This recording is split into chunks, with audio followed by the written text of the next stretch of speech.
Welcome back to Marhaba kids mall Islampura Malegaon. बच्चियों में cotton design पे नया कलेक्शन ऐड हो चुका है। मानव समाचार, मानवता के हक में आज 3 अपडेट्स है। सबसे पहली अपडेट जो है वो फैसल अहमद इफ्तिकार अहमद की अपडेट, उसके बाद दूसरी अपने एडवोकेट अल्ताफ़ अहमद साहब की एक अपडेट, और तीसरी अपडेट जो है वो गजाला परवीन में एक अपडेट है। सबसे पहले CR नंबर 103/2025 किला पुलिस स्टेशन में जो फैसल अहमद है उनको 2/7 को पुलिसों ने अरेस्ट किया था रात में 10:21 पे, और उनको कोर्ट में दूसरे दिन यानी कि 3/7 को पेश किया। पेश करने के बाद कोर्ट ने हमारी आर्ग्यूमेंट बहस को कंसिडर करते हुए सिर्फ 2 दिन की PC ग्रांट की थी, जबकि पुलिस ने 7 दिन की PC का उसमें डिमांड किया था। आज फिर से उनको कोर्ट में प्रोड्यूस किया गया और पुलिसों ने फिर से 3 दिन का PCR का एक रिमांड रिपोर्ट कोर्ट के सामने फाइल किया, जिसमें उन्होंने टोटल 8 ग्राउंड्स मेंशन किए थे। ग्राउंड नंबर 1 ये था कि ये पुलिसों के साथ इन्वेस्टिगेशन और इंट्रोगेशन में किसी भी तरीके का कोई भी कोऑपरेशन नहीं कर रहे हैं, ना ही हमारे कोई हेल्प कर रहे हैं इंट्रोगेशन के दरमियान में। दूसरा जो पॉइंट था वो ये था कि टोटल 7 लोगों के दाखिले फैसल अहमद इफ्तिकार ने बनाए थे। उसमें से 2 लोगों के नाम तो उसने बताए, पर हैं जो 5 लोग हैं उनके नाम बताने के लिए वो आनाकानी कर रहा है और उनके लिए वो कुछ प्रॉपर सपोर्ट नहीं कर रहा है। पॉइंट नंबर 3 ये था कि ये जो दाखिले बनाए हैं वो दाखिले कॉरपोरेशन के कुछ अधिकारियों के साथ मिलकर, उनके साथ हाथ मिलाकर, उनसे कुछ पैसों की लेन देन करके इल्लीगल तरीके से इन्होंने हासिल किया है। उसके बाद का जो पॉइंट था वो ये था कि 3000 रुपये प्रति अर्जदार से इन्होंने प्रभाग क्रमांक 4 में अमाउंट हासिल करके ऐसे 7 अब तक, और 1044 में से बहुत से सर्टिफिकेट इसके थ्रू इशू करवाए गए हैं।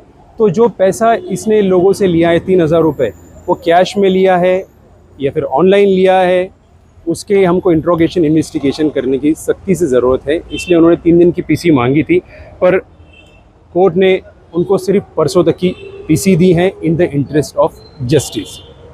उसमें हमने बहस करते हुए कोर्ट को ये बताया कि रही बात 3436 दाखिलों की, उसमें से 1014 दाखिलों के बारे में जो इन्होंने क्वेश्चंस अराइज किया है, तो वो सारे डॉक्यूमेंट्स तो आज इनके पास है। वो सारे डॉक्यूमेंट्स के बारे में विदाउट इंट्रोगेशन, विदाउट इन्वेस्टिगेशन और without arrest of the accused भी इन्वेस्टिगेशन पूरी तरह से कंप्लीट और कंक्लूड कर सकते हैं। उसके अलावा जो 5 लोगों के नाम बताए, 7 लोगों के नाम बताए, ये लोगों के बारे में जानने के लिए उनके पास 3 दिन का सफिशिएंट और एडिक्वेट टाइम था। जब उसको 10:21 पे अरेस्ट किया गया, कोर्ट के सामने 3:15 को प्रोड्यूस किया गया, तब के कुछ घंटे उसके बाद में 2 दिन का PCR यानी कि 48 घंटे का टाइम उनको मिला था। 48 और ये 15 घंटे मिलाएंगे तो उतना पूरा सफिशिएंट टाइम इनको था। उसके बावजूद भी अगर पुलिस प्रोसिक्यूशन उनकी इन्वेस्टिगेशन कंक्लूड करने में नाकाम रही, तो इसका मतलब ये नहीं कि उनको PCR फिर से एक्सटेंड करवा के फिर से बिहाइंड द बार सेंड किया जाए। तो कोर्ट ने in the interest of justice सिर्फ 2 दिन की PCR उनको दी है। अब अपडेट नंबर 2 ये है कि CR नंबर 40/2025 में अल्ताफ़ अहमद साहब का जो कैंसिलेशन ऑफ बेल का एप्लीकेशन एडवोकेट शिशिर हिरे ने जो फाइल किया था, फाइलिंग नंबर 590/2025 और रजिस्ट्रेशन नंबर 24/2025, उसमें आज हमने कोर्ट में आर्ग्यूमेंट किया। हमने कोर्ट को बताया कि सबसे पहली चीज़, जो कोर्ट ने इनको बेल दिया उसी कोर्ट में एप्लीकेशन फ़ाइल किया जाना चाहिए था। रही बात बेल फाइल करने की, कैंसलेशन बेल, तो ये उन्होंने ऊपर के कोर्ट में फ़ाइल किया, ये टेनेबल और मेंटेनेबल नहीं है। दूसरी चीज़, इसमें कोई भी टर्म्स एंड कंडीशन जो भी कोर्ट ने इनको स्टिपुलेट करके दी थी, उसका किसी का भी कॉन्ट्रवेंशन यानी मान भंग इन्होंने नहीं किया। हर चीज़ का इन्होंने प्रॉपरली अनुपालन किया है। नंबर 3, चार्जशीट फाइल हो चुकी है। इसका मतलब इनका जो एप्लीकेशन है it has become infructuous and meaningless, मतलब कि ये निष्फल हो चुका है और इसमें किसी भी तरीके का अब कोई मतलब नहीं रहा है। और हमारे आर्ग्यूमेंट को कंसिडर करने के बाद में 10 तारीख को आने वाली 10 जुलाई को कोर्ट ने उसको फैसले के लिए राखी रखा है। अपडेट नंबर 3 ये है कि जो CR नंबर 51/2025 जो केस नंबर है, सेशन केस नंबर 100/2025, उसमें एक्यूज नंबर 21 जो है गजाला परवीन का ऑलमोस्ट आर्ग्यूमेंट हो चुका है। शिशिर हिरे जो है स्पेशल PP, उन्होंने भी उसमें आर्ग्यूमेंट किया है और अभी वो हमारे रिप्लाई के लिए अवेटेड हैं। आज उन्होंने कुछ डॉक्यूमेंट्स दाखिल किए और उसमें आरोपी नंबर 23 जो है वो सगीर मास्टर को बनाया, पर एक्यूज नंबर 22 के बारे में उन्होंने कोई भी डिस्क्लोजर नहीं दिया था। आज जब डॉक्यूमेंट्स हमने देखे तो पता चला कि एक्यूज नंबर 2 जो है, एक्यूज नंबर 22 जो है वो मुदस्सिर अहमद जो गजाला परवीन का हस्बैंड है उसको बनाया गया है। तो इसकी भी सुनवाई आने वाले दिनों में कंक्लूड होगी और इसके ऊपर भी मुकम्मल ऑर्डर होगा। और रही बात मुदस्सिर की, तो उसके बारे में भी हम लोग फैसला लेंगे कि उनको हम किस तरीके का उनका हम रिलीफ कोर्ट से सॉर्टिंग करेंगे। जो मामला था उसमें क्या आर्गुमेंट, मतलब क्या था सब बेसिक आर्ग्यूमेंट के अंदर यही हमने कोर्ट में मेंशन किया कि सबसे पहली चीज़ ये एप्लीकेशन ही टेनेबल और मेंटेनेबल नहीं है।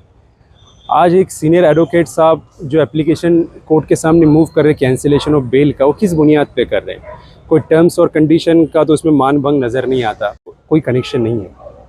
SIT की मुदत ख़त्म होना ये अपने आप में एक अलग प्रोसीडिंग है, बिकॉज SIT ने अपनी बहुत सारी रिपोर्ट कोर्ट में पेश कर दी है। जैसे कि आप जानते हैं कि ED का एक रिपोर्ट उन्होंने पेश किया था गजाला परवीन के घर पर जब उन्होंने छापा मारा था, तो उसके अंदर जो लाइन नंबर आप देखेंगे 11 और पेज नंबर 2 पे, तो उसमें क्लियरली लिखा हुआ है कि there is no any incriminating substance found at the house of the Ghazala Parveen, so therefore we are giving this application before the court. इसका मतलब उसके खिलाफ में कुछ भी निष्पन्न नहीं हुआ, ना कोई दाखिले मिले, ना कोई अमाउंट मिली, ना कोई सोना मिला, ना कोई जेवरात मिले।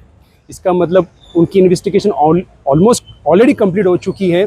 और रही बात SIT का जो पीरियड कंक्लूजन की, तो चार्जशीट अगर फाइल होगी तो SIT का पीरियड कंक्लूड हो या ना हो, उससे इसका कोई भी कनेक्शन नहीं है।